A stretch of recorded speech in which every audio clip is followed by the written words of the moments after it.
Welcome to Out of the Best Books, a podcast where we pull down a book from our Deseret Book library to get a little more insight into our authors, their inspiration for writing, and their life.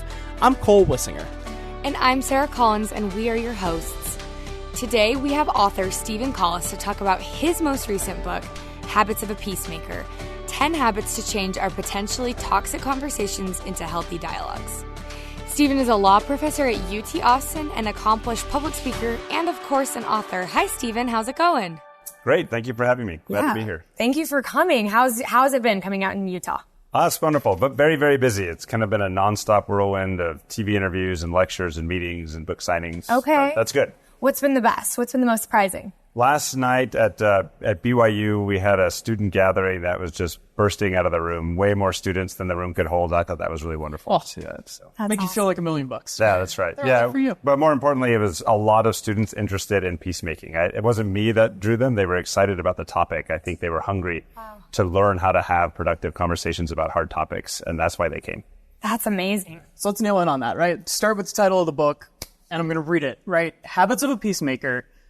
Again, 10 habits to change our potentially toxic conversations into healthy dialogues. You also have building bridges, healing relationships.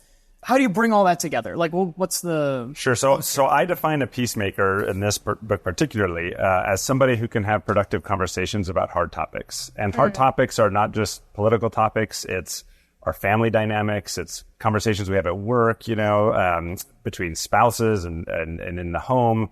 At church, there's all sorts of situations where difficult conversations arise, and we need to be able to navigate them. And that's what the book is focused on. So it's not really about politics so much. It's just habits to be able to have productive conversations about any type of hard topic.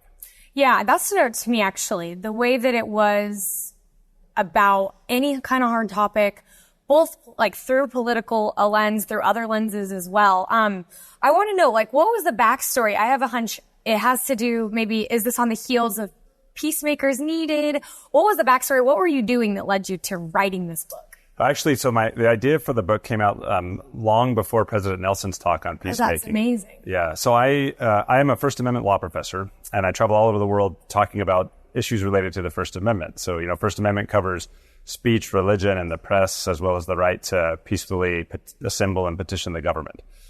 From those freedoms, there's all sorts of controversy, right? I mean, LGBT plus rights, abortion rights, how to interpret the Constitution, academic freedom. It just goes on and on and on. Those are really controversial topics. And what I realized is as I was traveling around the globe and I would talk with other people at conferences that we were having productive conversations despite our disagreements. And so the thought came to me, what are we doing? What habits are we engaging in that is allowing these conversations to be productive that maybe other people are devolving into just fighting? Yeah. And so I thought it'd be great if I could really do the research, figure out what habits we're engaged in, and then put that in the book to kind of pass on to others. That was the kernel for the idea. I actually pitched it to my publisher, Shadow Mountain, and they said, we don't really think that's very, we're not really interested in that. Then President Nelson gave his talk, and suddenly they were really interested in it, right? Yeah. But what's funny about that is, in between those two things, I started to have a lot of agents in New York who got really interested in it, and so they were pressuring me to go more with a New York publisher and away from Shadow Mountain. But thankfully here, I love working with Shadow Mountain. They have a great team. They've been so supportive, and so that's kind of the short story of how the book came to be. Yeah, For sure. Yeah. Let's crack it open. It's got 10 habits, and so it's very easy to structure through here.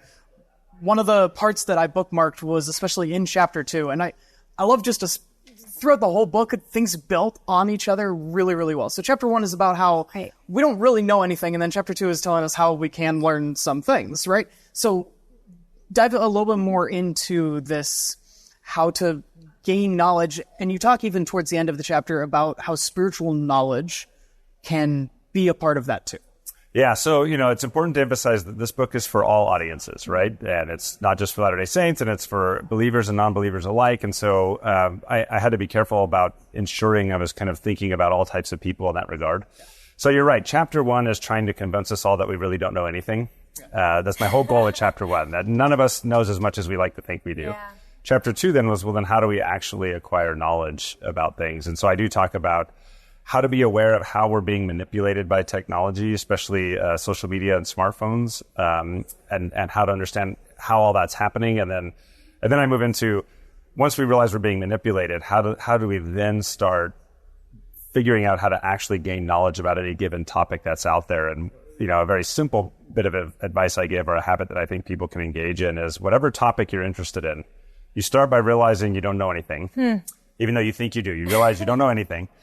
Then you go and you need to look for at least two sources who have different biases, right? And then you read those two sources, and that at a minimum will give you at least some fundamental knowledge about it. Not very much, but at least a little bit. That's one habit. I talk about others. And then you're right, at the end I talk about spiritual learning, that for many people in the world, the most important truths that they have in their lives come through spiritual learning. It's not necessarily through reading news or blogs or opinion pieces, right? Yeah. It's their experiences with the divine. And I talk about how important it is not to discount other people's spiritual learning, and to show respect towards them. And also for people who engage in spiritual learning, not to be disrespectful of people who have other methods of learning. And so I talk and give examples of people on both sides of that divide. People who believe only in secular learning, but who are very respectful of people who believe in spiritual learning as well. And then I talk about people who very much believe in spiritual learning, but also talk about how those same people respect other methods of learning, right? And it's really critical to kind of understand that we can learn both through what I would call like enlightenment methods, the scientific method, reason, logic, and evidence. That's an important way to learn, but that we can also learn through spiritual methods. And for many of us, like I said, those are some of the most important truths we have in our lives, right? Yeah, absolutely. For me, the part that I bookmarked out of this book, and to be honest, I before I even get to mine, because mine is chapter 4, which is don't feed people's worst fears. That's the habit recommendation. Now, going back to your backstory where you said you'd observed the way that students and the people in your field were able to have these healthy conversations when you stood on different sides of whatever aisle, right? Were you afraid or intimidated to take on a topic like this? No. Really? Okay. I mean, maybe I should have been. Sometimes I have misgivings, I guess. But on that, not feeding people's worst fears, this has more to do with how we behave in our lives prior to having a conversation. So much of the book you'll find is much of the book is about techniques you can use in the middle of a conversation, but much of it is about what we do in preparation in our living. Yeah, it's the personal development. That's absolutely. Right. And so the not feeding people's worst fears part of this is, if you want to be able to have a healthy conversation with someone about a really difficult topic, they need to know that you're not a monster or a fool. Yes. Right. And so that all comes down to how you live your life in the day to day. Do you treat them with respect? Are you kind? Are you looking to lift them up? Are you seen as somebody that's only interested in your own self-interest, or are you somebody that they respect because they know that you're selfless and looking out for them, right? Yeah. We don't want, if people assume that because of our particular position on a certain topic, if people just assume that if you have that belief, you must be a monster, the worst thing you can do is behave like a monster, right? Well, in fact, the quote I picked out, this is page 125 of your book. It says, the worst thing we can do is behave exactly how people fear we will. Yes. I think that's what you're speaking to, right? And I think the reason this chapter jumped out at me was like almost a pulse check for like, how are you behaving? Letting my emotions maybe get in the way of those peacemaking at time. But then you were able to balance, like dignity as well in this chapter. Can you speak a little bit on that? Yeah. So I think it's very important that there's an aspect of human dignity that we talk about. Scholars in my field talk a lot about, well, where do human beings get their dignity from? In other words, and dignity is, you might think of it as that aspect of humanity that makes us different from, say, animals or plants or other living creatures. Why should human beings be treated differently than any other organism on the planet, right? And, for people who have a belief in the divine, that's easy. You say, well, they're children of God, and that's why they have human dignity. But there's another aspect of dignity that has that philosophers have thought about over the years, which is human beings are the only creatures on the planet who have the ability to kind of deal with their world in a rational way, to look at the environment around them, to situations that come before them, and really process it and think about it and not just move on instinct, right? That sets humans apart. And the argument I make in the book is we all want to embrace our dignity. There should not be topics that get us so worked up and overly emotional that we can't embrace that part of our dignity and talk about it and explore it and think about it rationally, right? And if we have those types of topics, which we all do, we all have something that when someone says it, we get all worked up and emotional. You can like feel it, right? Yeah. Somewhere in your chest, you recognize right, that. Right. At BYU last night, the topic I gave was a Ute fan talking trash about BYU. Oh. I figured that would get all the BYU students worked up, right? An age-old argument. That's right. But we all have something like that. Yeah. And so what we need to do is recognize which topics are like that for us, that get us so emotional it becomes impossible for us to deal with them rationally. And then we have to take steps to be able to kind of calm those emotions. And I talk about, there's cognitive behavioral therapy and other methods you can use where you expose yourself to this topic. You intentionally go and expose yourself to these topics and arguments against your viewpoint in small but healthy doses, so that over time, once you're exposed to them, your emotions don't peak the way they do if you're siloed off and kind of kept safe. Absolutely. Yeah, which is, it leads to other parts of the habits, which is to be educated on things and look at things from both sides and always know the arguments against your point of view. I think those are so incredible. Leading down to like number 9, you say seek inner peace, right? That's whenever I was trying to figure out which one I was going to like focus in on, I was trying to decide between, is it a habit that I already find easy for myself and so I just naturally like it, or is it one that would be hard for me? And so seeking inner peace about the things that are really hard for us is going to be hard for anyone. That's right. Like summarize a little bit of that. Yeah, so chapter 9 is about seeking inner peace. And the idea there is if we are in a place of emotional peace internally to ourselves, that makes us able to have much more productive conversations with people about any number of topics, right? And so there's lots of ways to do that, including spiritual ways. If you're a spiritual person, I assume most of this audience is, prayer, church service, temple attendance, spending time reading long-form books like the scriptures. Actually, science has proven all of those things lead to a much more peaceful state of mind. Wow. And then there's other techniques you can use on top of that, like learning various breathing techniques, learning mindfulness techniques, meditation and prayer both kind of go hand in hand with one another. Long form reading generally, I love that we're in a bookstore, right? Like just reading books instead of reading social media actually has a proven effect of helping people maintain an inner peace. Journaling is another really productive way of maintaining inner peace. So one thing I would recommend, like a habit you can get into, is if you know there's a topic that gets you just really worked up and angry, journaling about it. Why you feel the way you do, what evidence there is for the way you feel, what evidence there is against it, why people who might disagree with you are not monsters or fools, That's spending, a hard one. Yes, that's right. Spending time journaling about that can actually bring you to a place of inner peace so you can have much better conversations and healthier conversations about it. Has writing a book been therapeutic for you? Like in that same vein of, right, it's not so much a journal here, this is literature. But it's observing the world that way. That's right. But there's also, I do share a lot of anecdotes in there, which did require some internal reflection. And I mean, yeah, any book is a project of self-exploration along with just writing the content of the book. And there are, like anything, this book is about becoming. And it's not becoming something better than we are, which is a lifelong journey. So there's been plenty of these habits where I'm like, yeah, this is a really good habit. I kind of stink at this one, right? Like one of the habits is... Tell me. Are you perfect at all 10 of them? One of the habits is like spending time with people, doing things other than talking about hard topics, right? Like just enjoying time with people. And I give all this historical evidence and instances in history of why that proved to be incredibly fruitful.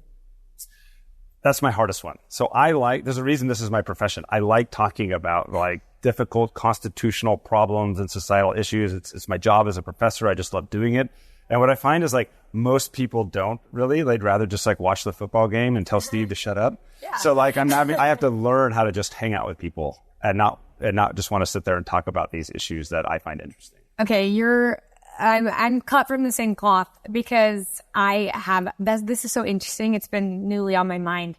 I have a couple of friends that we just, due to our situation in life and whatnot, we talk about the same things together over and over. And one time we had to like call each other on this and say like, there's more to us than just this one thing that we talk a lot about because it's the forefront of what's going on in our lives. Like, let's get back to those things, those other things we might be interested in. So that's an interesting approach to peacemaking. I hadn't thought about that. Right. And the example I give from the book is actually based on some really great research by a constitutional law scholar named Derek Webb, where he went back and he looked at the founding of the United States, and the drafting of the United States Constitution really seems like it should have been impossible. The likelihood of these people coming with all these disparate beliefs and interests representing these different colonies who were all at each other's throats suggests they never should have come out with anything that would have worked. Yeah. And part of what he proves in his research is that one of the reasons they were able to pull it off was that they were all put into an environment where they were forced to spend a lot of time together because there were not very many inns. It was not like today, right? There was like a few inns. Some of them had to sleep in the same beds, and they were sharing all this really close space. And there was only a few restaurants. So when they weren't actually in the Constitutional Convention working, the only option they had was to go hang out in these other places and just spend time together. And that caused a lot of the tension to get diffused, right? Whole third space That gives stuff. me goosebumps. Yeah. That's cool. I didn't know that. Wow. Well, okay. So speaking of this, let's move on to a little bit more of like the fun section to get to know Stephen a little bit better. You say this in your book. You've talked about this now. You're really passionate about the First Amendment. And just if we were to give you 10 minutes on a podcast or to give a presentation for fun to teach someone about something, no prep at all on this topic, right? You're thrown into this. Would that be the topic you're going to speak on? Or is there something out there that you're like, no, give me 10 minutes. I could get you I think Coles would be something about the Venn diagram of movies and sports. Yeah. We all got that one, right? Yeah. What if I was thrown in front of some random audience and said, you can talk about anything you want? Yeah, entertain me. And you got to fill 10 minutes of time. Are they church members? Sure. If it's church members, I'd probably be a little bit more interested in talking maybe about a gospel topic, like how God can do more with our lives if we yield ourselves to Him than if we try to go on our own. That would be something I'd be interested in talking about. Interesting. I'd always be happy talking about college football. I do like college football. I went to. It's a good season for you right now, then. That's right. I went to and now teach at like 3 major college football schools. Yeah. So it's just kind of part of my life. It wasn't actually until I ended up at these schools, but then once you get there, it's hard not to get sucked into it, right? I would love talking about First Amendment issues. So probably one of those 3 would be something I would go.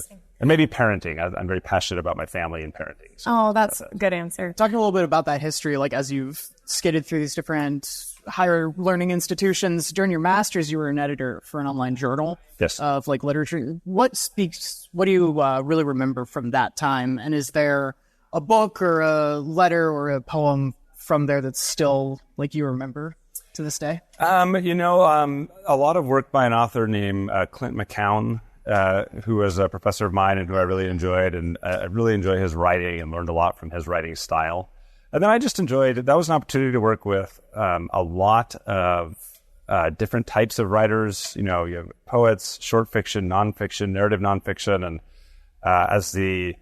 we had this online journal run through the MFA program where I was at called Blackbird, and it's kind of one of the premier literary journals for people trying to publish short form literature. And I just enjoyed seeing all the different types of submissions and things that came in, and the way artists think. It's just different, quite frankly, than the way maybe they're creative, right? They just think differently, and I enjoyed being in that space. Yeah. That's amazing. Okay, well, in that same vein, we are in the Deseret Book store in Salt Lake City, the flagship store. We like to recommend to our listeners and viewers a TBR, a to-be-read book to add to their list. Do you have one you'd recommend that you'd either have read or you'd like to add to your list as well from our collection? So the one I'm excited about that's coming out is this book by Elder Bednar called Rock of Our Redeemer. I'm very much looking forward to that. And I like much of his writing. There's another book about how to receive personal revelation. I don't remember the title of it, but that one I think is incredibly valuable. And so I'm looking forward to that.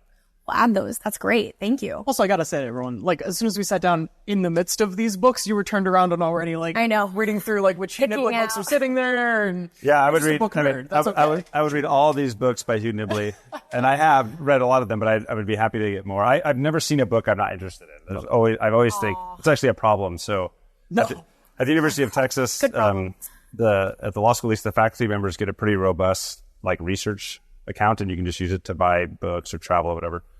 I would guess 3 times a week I'm emailing my assistant and saying, order this book for me. Get this book. Let's get this book. And so I have all these books. The problem is I will never have enough time in my life to read all the books I keep ordering, but they all intrigue me. I love them. And so I'll at least read some of all these books to kind of get a sense of them. But yeah. I like it. Okay, before we get to the very last couple of questions, but I do have this, I wanted to know, and this is personal, so you don't share anything about this if you don't want to. Side note. But could you tell us about this very sweet book dedication that you wrote? It says, "For John, see you on the other side." Yeah, I don't mind sharing about that. So my brother passed away 2.5 years ago, roughly. And so I wanted to dedicate the book to him. And, that was kind of where that came from. Awesome. Love that. Thank you. Yeah. Although I would say probably to the extent I've developed some of these habits in my own life, it may be because he and I fought so much as children that I had to learn how to like do the opposite, growing up or whatever. But that's what brothers do. Right? It is what brothers do. Yeah. Many hair pulled from my brothers. There you go. What do you hope that people will take away from your book? I hope they take away a desire to want to just incorporate these habits in their lives and recognize that, like any area of life where we're trying to improve, it's a lifelong process. It's not about just reading a book and then mastering these skills. It's something that all of us can spend our whole lives working on, along with other areas that we're trying to improve in. Right? We have a word for that. We call it repentance, right? It's a growth mindset of trying to improve our entire lives. These are areas where we can all improve if we're hopeful to be able to have better conversations with the people that we care about the most, right? And so my hope is everyone will come away with a desire to do that, but also have some very practical tips about how to move forward. I worked very, very hard in this book not to make it overly academic. I'm not trying to go off on all these various academic theories. It's just everyday practical tips that we can all incorporate to try to have better conversations, which I think as we look around in our world, we probably could all agree that would be a good thing to have more of. Absolutely, yeah. Well, Stephen, thank you very much for sharing your passions and your book with us. It was so fun to sit down with you. This is great. Thank you so much for having me. Habits of a Peacemaker, 10 Habits to Change Our Potentially Toxic Conversations into Healthy Dialogues is available now at Deseret Book stores or available on the Deseret Bookshelf Plus, along with a lot of other great, fantastic, really the best books. We will see you next time on Out of the Best.